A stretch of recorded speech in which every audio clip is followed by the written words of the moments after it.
Welcome back to the deep dive. We've got a really interesting collection of articles today, all about personal growth, self-improvement, even a little bit of business strategy. Yeah, I was looking at the stack you sent me, and I think a theme that comes up a lot is, really trying to tap into that potential we all have hidden away. Absolutely. And kind of breaking free from the limits we put on ourselves. Mm-hmm. This article about ADHD masking really stood out to me. Oh, yeah. It talks about how people with ADHD sometimes develop these ways of acting or behaving to fit in, Right. but it can come at a cost to their well-being. Totally. It's like they're putting on a performance instead of just, being themselves. So it makes you wonder how many people are hiding their true potential because they feel this pressure to conform. It really does make you think. But how do we even recognize these masks, both in ourselves and in other people? Well, the article mentions some subtle signs like exhaustion, maybe a lot of frustration, or even just a sense of not quite belonging. Yeah, I can see that. Have you ever been in a situation where you feel like you're constantly on, trying to meet expectations that don't really resonate with you? Oh, for sure. That could definitely be a sign of masking. Interesting. This actually connects with another article we have about facing hard realities. Oh, which one's that? It's from Mark and Angel Hack Life. Okay. They have this piece called 10 Hard Realities That Will Help You Grow. You're right, right. And they really challenge this idea that self-improvement is this smooth upward climb. Yeah, they argue it's more like a winding path. Yeah. There are going to be bumps along the way, detours, unexpected challenges. It's almost counterintuitive though, right? Yeah. Like we're so programmed to avoid discomfort, Right. but they're saying that actually facing those tough things can help us transform. Exactly. Think about a time you made a mistake. Instead of dwelling on the guilt or shame, what if you saw it as valuable feedback? Ooh, I like that. A chance to learn and grow. So it's more about accepting the messiness of life Yeah. than trying to create this perfect picture. It's about resilience, Yeah. building the strength to handle whatever life throws at you. And that actually leads us to another article about the power of letting go. Oh, yeah, that one from the Positive blog. Exactly. Okay, I get one. They suggest we need to let go of how we think life should be and appreciate it for what it is. It's easier said than done, though, right? Totally. Like letting go is hard. They break it down into 4 steps. First, acknowledge your feelings. Okay, that makes sense. It's okay to feel frustrated when things don't go as planned. Right. Then they say, challenge your assumptions. Oh, interesting. Is this situation really as bad as you're making it out to be? Mm-hmm. Often we create more suffering in our minds than the actual event itself. That's so true. Then shift your focus to what you can control. Right. You can't change the past, but you can choose how you respond in this moment. I like that. And finally, practice gratitude. Yeah. Appreciate the good things you do have. It's like training your mind to see the positive even when things are tough. Exactly. It takes practice, but it gets easier over time. And speaking of practices, we've got some interesting articles about specific strategies for growth, both personally and professionally. Right. This episode of the Asian Efficiency Podcast really stood out. They talk about making faster, more confident choices to navigate life more effectively. That's intriguing. But isn't there a risk of becoming impulsive if we're always pushing for quick decisions? They emphasize that it's not about being reckless. It's about finding that balance between being informed and taking decisive action.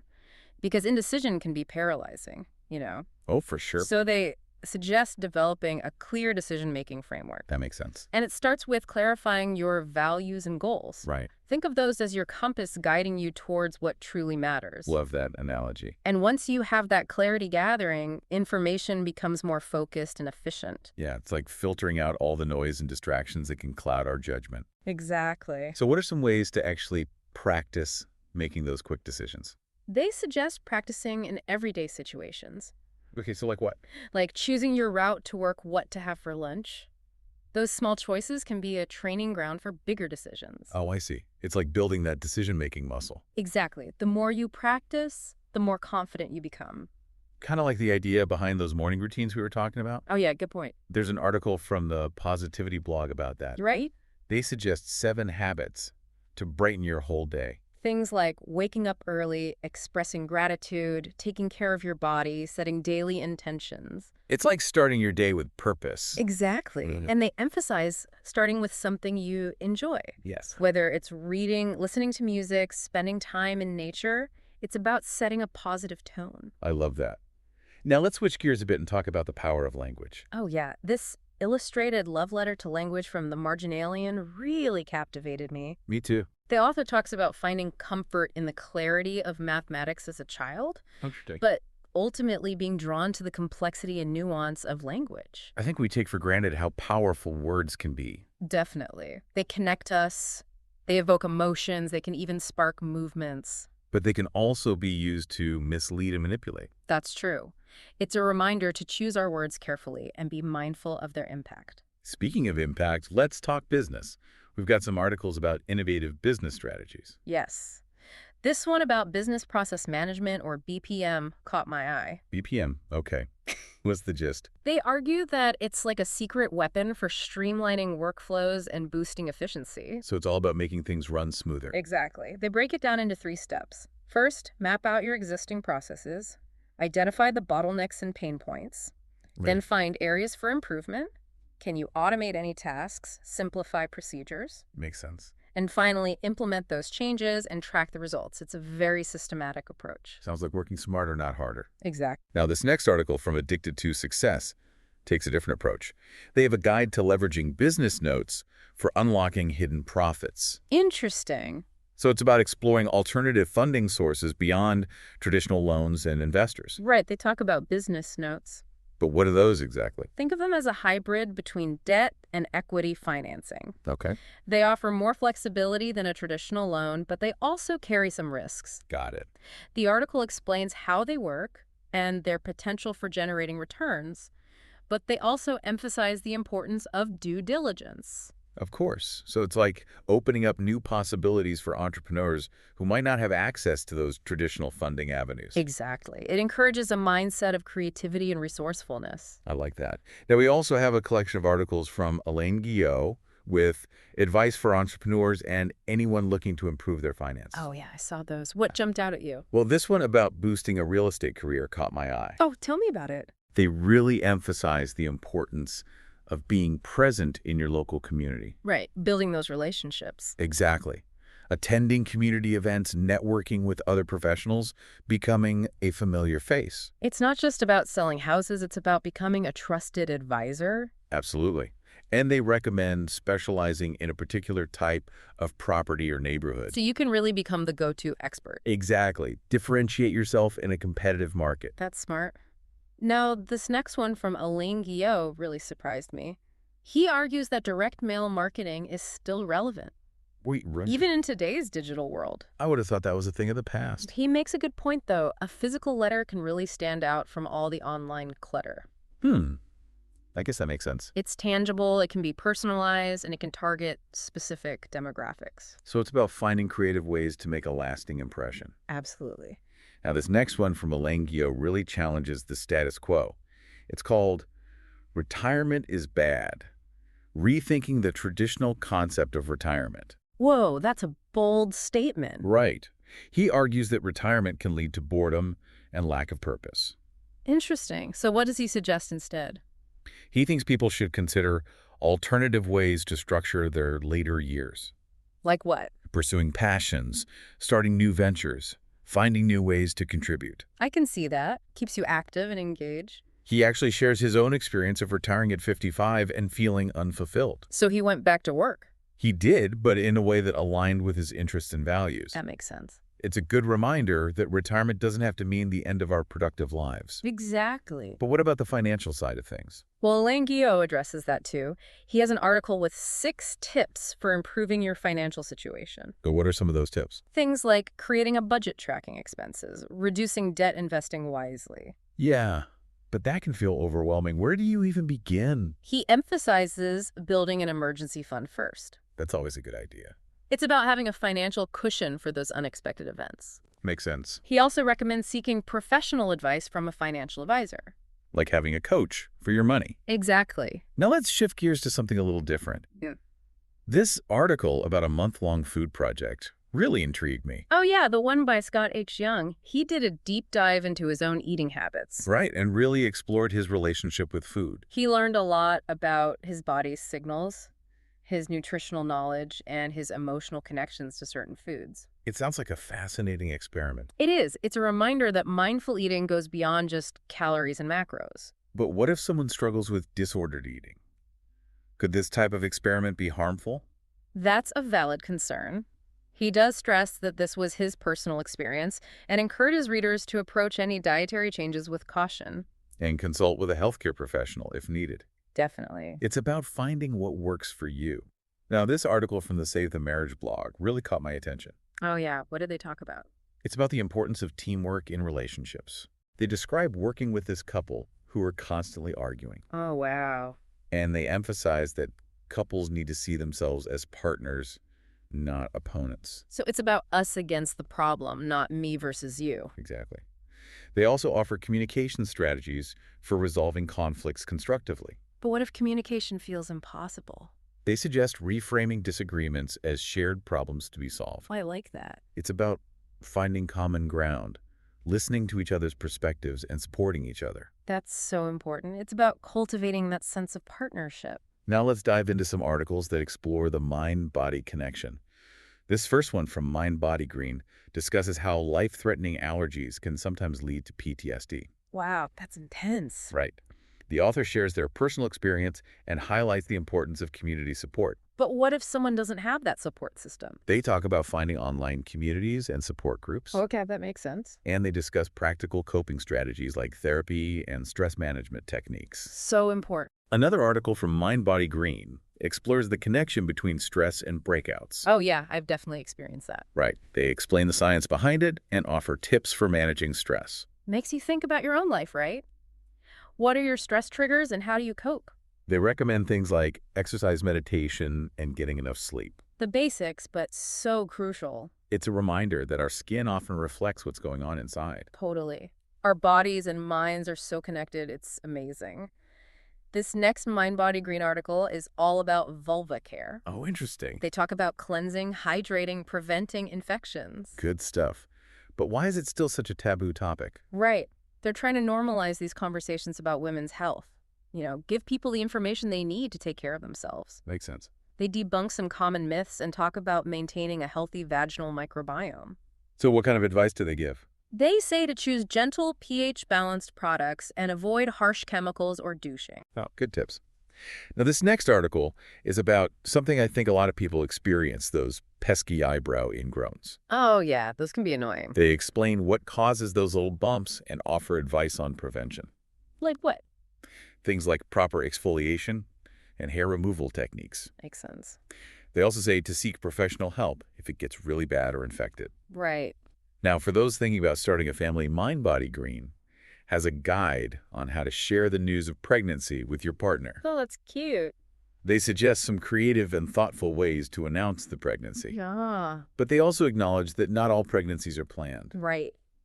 And they offer advice on navigating those conversations sensitively. That's important. Okay, switching gears a bit, they also have an article about dry and scaly hands. Something we can all relate to. Right, especially during winter. They talk about some unexpected reasons for it, like weather changes, frequent hand washing, even underlying skin conditions. Huh, interesting. So what do they recommend? The usual stuff: using a good moisturizer, wearing gloves, avoiding harsh soaps. Good reminders. Now, this next one is a little heavier. It's about love bombing in friendships. Oh, wow. What's that? It's this manipulative behavior where someone showers you with excessive attention and affection. Sounds kind of nice at first. Right.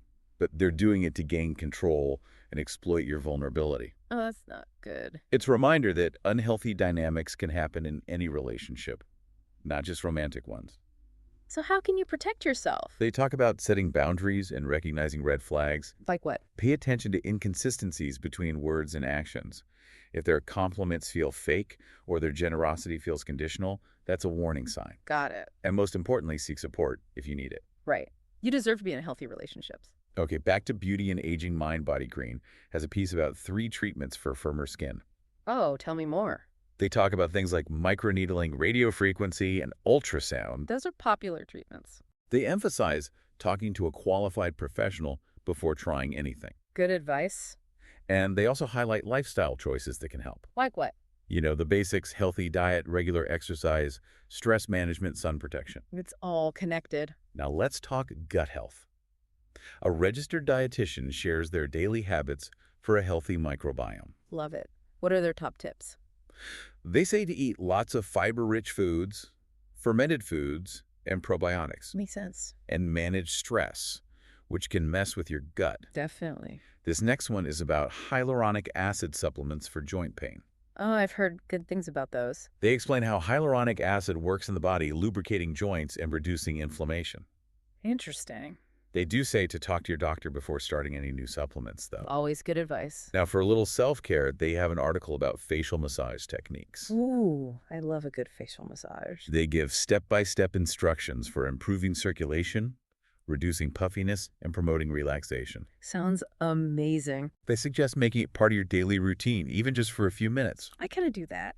Now, this next article is about something that affects a lot of people, depression. Oh, They're exploring the potential of creatine to boost depression treatment. I haven't heard of that. They talk about how creatine might enhance the effects of antidepressants, Interesting. but they stress that it should always be used under medical supervision. Of course. Now remember, those three ways our faces change as we age. Yeah, the wrinkler, the sinker, and the sagger. Well, they have a whole article dedicated to hyaluronic acid supplements for joint pain. Oh, yeah, we talked about that earlier. They explain how it works and the importance of choosing a high-quality supplement. And talking to your doctor. Right. Speaking of good habits, they also have tips for becoming a morning person. Oh, that's a tough one for some people. They talk about resetting your circadian rhythm, gradually adjusting your sleep schedule, getting morning sunlight, avoiding caffeine late in the day. Sounds like a process. It is. They say consistency and patience are key. Now, this next article is specifically for women. It's about the importance of muscle mass for heart health. Interesting. They say muscle mass is actually far more important than weight. Really? They encourage women to do strength training to build and maintain muscle as they age. Good advice. Now let's bust some myths about caffeine. Oh, fun. They cover everything from the best time to drink coffee to the effects on sleep and potential health risks and benefits. Sounds informative. They emphasize moderation and listening to your body. Makes sense. This next one is for anyone who holds tension in their jaw. Oh, me. I do that all the time. They give tips on relieving that tension through self-massage. Oh, nice. I need that. They explain how jaw tension can lead to headaches, neck pain, even TMJ. Wow, I didn't realize. They suggest incorporating jaw massage into your daily routine. Easy enough. And, of course, we have to talk about stress-induced breakouts again. A classic. They give a comprehensive guide to managing stress and preventing those breakouts. What are some of their tips? Things like exercise, meditation, getting enough sleep, and using the right skincare products. Usual suspects. Now, for those who love heat styling their hair, they have tips for fixing heat damage. Oh, good to know. They talk about the signs of damage, like dryness, breakage, split ends. Right? And they recommend using heat protectant products, limiting hot tool use, and deep conditioning. Makes sense. They also say to get regular trims to remove those split ends. Now, this next one is for the parents out there. Okay. It's about accepting your kids even when they're being difficult. That's a tough one. They emphasize unconditional love, patience, and understanding. Those are so important. They also talk about setting clear expectations and consequences. And seeking professional support if needed. Absolutely. Now, we've already discussed those three ways our faces change as we age, but they have another article focusing on hyaluronic acid supplements for joint pain. Right. It's a good reminder about how hyaluronic acid works and the importance of choosing a quality supplement. And consulting with your doctor. Force. Remember those facial massage techniques we talked about? Yeah. They have a whole article with step-by-step instructions. It's a great way to pamper yourself and boost circulation. Now, we also talked about creatine for depression treatment. Right. It's a promising area of research, but it's important to remember that mental health is complex. And everyone's journey is different. Now, let's talk about something fun, astrology. Okay. They have an article that explores the unique qualities of each zodiac sign. Fun. They highlight the strengths, weaknesses, and quirks of each sign. It's always interesting to learn more about astrology. And they also have suggestions for how to spend Valentine's Day based on your zodiac sign. Ooh, fun. What do they recommend? Romantic gestures, activities, gifts, all tailored to each sign's personality. That's cute. Now, for the plant lovers, they have a guide on caring for philodendron plants. Oh, nice. They cover everything from watering and lighting to propagation and troubleshooting. Sounds helpful. And here's a fun one, a makeup hack for creating a fuller, brighter smile. Ooh, tell me more. They give instructions on how to use makeup to enhance your lips and teeth. Cover. Lastly, we get a behind-the-scenes look at Cirque du Soleil. Oh, wow. They reveal the secrets of some of the fittest performers alive. I bet they have intense training regimens. They do. They talk about their workouts, nutrition plans, and mental focus techniques. It's inspiring to see that level of dedication. It really is. We've covered so much ground today, from personal growth and business to health relationships, astrology, even plant care. It's been a whirlwind of information. What stood out to you the most? What are you going to try differently? That's a tough one. There were so many great takeaways. So many great takeaways, it's hard to pick just one. What about you? Anything really stick out? There were so many thought-provoking ideas. It really is like we put together this toolkit for a better life. It is. But the real work starts now in actually putting these things into practice. Absolutely. Out of all these articles, what resonated with you the most? What are you going to try differently? That's tough. There were so many. But I think the concept of ADHD masking really stuck with me. It made me think about all the ways we try to fit in, even if it means hiding who we really are. It's a powerful reminder to be ourselves. Embrace all those quirks that make us unique. Exactly. And you never know who you might inspire by just being your authentic self. So true. That reminds me of the article about embracing hard realities. Mhm. We're always chasing happiness and success, but sometimes those tough moments are the ones that really shape us. It's about learning and growing from those challenges, building resilience. And sometimes it's about letting go of our expectations and just being present in the moment. Yes, like that saying, life is what happens when you're busy making other plans. What about you? What's one actionable takeaway you're walking away with? I'm really inspired to create a solid morning routine. I've tried before, but this time I'm committed to making it stick. I love that. Imagine how starting your day with intention could change everything. All right, and I want to incorporate things I genuinely enjoy into that routine. Listening to music, spending time in nature, just taking a moment to appreciate the little things. It's about making life feel good even when things get busy. Exactly. Ultimately, all these articles remind us that we have the power to create the lives we want. It's not about waiting for things to happen. It's about making conscious choices and taking action. So true. And that's what we hope you'll do after listening to this deep dive. What's your next step? What will you try differently? Thanks for joining us on this journey of exploration. We hope it's given you some new ideas and inspired you to unlock your full potential. Growth is a continuous process. There's always something new to learn. So keep exploring, keep learning, and keep diving deep. We'll see you next time.